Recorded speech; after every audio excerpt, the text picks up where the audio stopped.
샬롬. 여러분, 열등감이 생기는 원인이 무엇이라고 생각하세요? 신체적인 요인일 수가 있습니다. 나보다 잘생긴 사람, 나보다 많이 배운 사람을 보면 열등감이 생길 수가 있겠죠. 또한 비교의식에서 열등감이 올 수가 있습니다. 경제적으로 나보다 좋은 사람, 또한 내 가족보다 저 사람의 가족이 너무나 뛰어난 가족을 봤을 때에 오는 그러한 비교의식, 이러한 것 때문에 열등감이 생길 수가 있습니다. 또한 경제적인 요인도 열등감을 줄 수가 있습니다. 또 더 아름답고 더 똑똑하고 더 듬직한 그러한 가정이 되었어야 되는데 그렇지 못한 것에 대해서 만족하지 못함으로 열등감에 사로잡힐 수도 있습니다. 돈에 막혀서, 경제적으로 어려워서, 신체적으로 약해서 여러 가지 요인이 될 수 있습니다. 이럴 때 열등감이 생길 수가 있는데 오늘 본문 말씀에 여호수아 1장 5절에서 9절 말씀에 여호수아가 열등감에 빠져 있을 때 하나님께서 여호수아를 찾아와 말씀하셨습니다. 넌 왜 이러니? 모세를 좀 닮아라. 그렇게 말씀하시지 않으셨어요. 내가 너와 함께 있을 것이다. 내가 너와 함께 할 것이다. 라고 위로의 말씀을 주셨습니다. 여러분, 공부가 어려워서 힘들어하고 같은 동기들한테 부끄러움을 당하고 있는 아들에게, 그런 아이에게 너 왜 이 모양이니? 공부 좀 해라고 말하면 어떻겠습니까? 가뜩이나 공부가 안 되어서 힘든데 부모까지 위로해 주지 못하고 책망만 한다면 모든 것을 포기하고 싶을 것입니다. 열등감에 사로잡힐 수가 있습니다. 자격지심에 괴로워할 수가 있습니다. 이런 자녀에게 괜찮다, 앞으로 더 잘하면 되지, 내가 도와줄게 라고 말하는 부모 밑에 자녀라면 고맙고 감사해서 용기가 생겨서 더 열심히 하고 싶을 것입니다.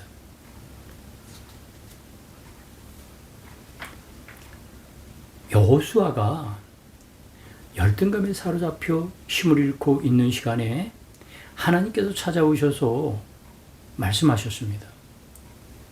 괜찮다, 괜찮아. 내가 너와 함께 할 것이다. 여러분도 이 위로의 말씀을 듣는 그런 영적인 귀가 되시길 주님의 이름으로 축복합니다. 열등감에 내가 왜 빠져 있다면, 열등감에 여러분이 지쳐 있다면 어떻게 이겨야 됩니까? 반드시 이겨야 돼요. 어떻게 이기는 것이 쉽게 이길 수가 있을까요? 나도 저 사람처럼 잘 생기려면 성형수술이라도 해야 합니까? 내가 경제적으로 부끄러움을 당하지 않으려면 로또라도 사야 합니까? 아니라는 겁니다. 오늘 말씀에 동행이라는 단어를 생각해 보시기 바랍니다. 첫째로 열등감을 극복하려면 주님께 반드시 붙어 있어야 된다는 거예요. 포도나무 가지가 줄기에 붙어 있어야 열매를 맺듯이 전지전능하신 하나님에게 붙어 있을 때에 우리의 삶에 열매가 있다는 겁니다. 내가 약하지만, 내가 부족하지만은 강한 자에게 전지전능하신 하나님에게 붙어 붙어 있을 때에 내게 유익이 된다라는 거예요. 성령님과 동행하는 믿음이 있을 때 열등감은 있을 수가 없죠. 열등감 극복은 내 힘을 의지할 때가 아니고 나보다 더 큰 힘을 갖고 계신 하나님을 믿고 의지할 때 극복할 수 있고 새로운 힘이 납니다. 여러분, 어린아이가 든든한 부모님의 손을 잡고 있거나 또한 따뜻한 어머니의 품 안에 있을 때 두려움이 없는 것처럼 우리도 하나님 품을 떠나지 않을 때에 온갖 두려움은 다 사라지게 되는 것입니다. 오늘 말씀에 여호수아가 힘을 잃고 지쳐 있을 때 하나님이 찾아오셔서 이렇게 말씀하셨어요. 여호수아야, 내가 너와 함께 할 것이다. 이 말씀을 여호수아에게만 있는 말씀이다라고 생각하지 마시고 내게, 지금 이 시간 내게 주시는 말씀이다 생각했을 때에 그때에 내게 유익이 되는 것이죠.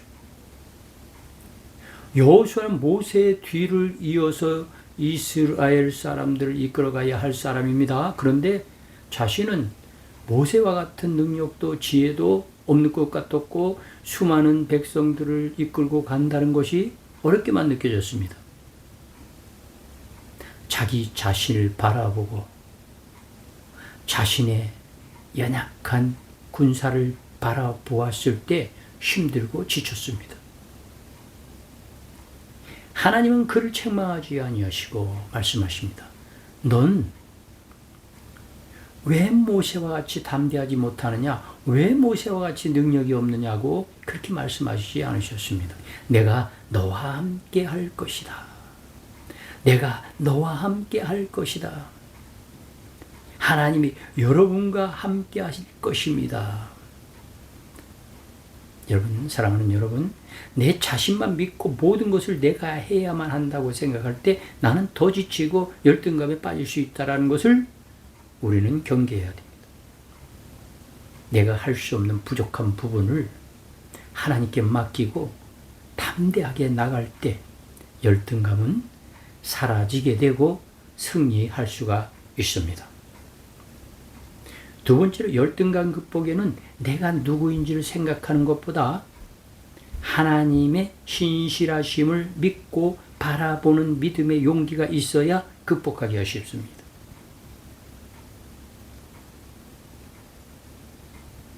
사무엘상 17장 37절에 다윗이 골리앗을 물리쳤을 때에 그는 이렇게 고백했습니다. 여호와께서 사자와 곰의 발톱에서 나를 건져내셨거늘 이 블레셋 사람에게서도 나를 건져내시리라. 아멘. 다윗은 자기 능력을 말하거나 선포하지 않았습니다. 그가 붙든 것은 과거의 삶 속에서 날 도우셨고 지금도 도우시는 신실하신 하나님, 전지전능하신 하나님을 믿었습니다. 그리고 그분을 의지했습니다. 그럴 때 힘이 났습니다, 여러분. 세 번째로 열등감 극복은 성령 충만입니다. 내 능력이 약한 데서 온전해짐이라 고린도후서 12장 9절 말씀합니다. 내가 약할 때 성령님의 능력이 내 안에서 강하게 나타난다라는 거예요. 요한복음 16장 13절에는 진리의 성령이 오시면 그가 너희를 모든 진리 가운데로 인도하시리니 하였습니다. 열등감에 사로잡히지 말고 우린 성령님에게 사로잡혀 있기를 소원합시다. 하나님께서 찾아오실 때 거부하지 마시기 바랍니다. 성령님이 내게 찾아오셨을 때 거부하지 마시기 바랍니다. 하나님께서 우리를 어떤 방법으로 찾아오십니까? 그리스도를 보내심으로 찾아오시기도 합니다. 성령을 보내심으로 찾아오시기도 합니다.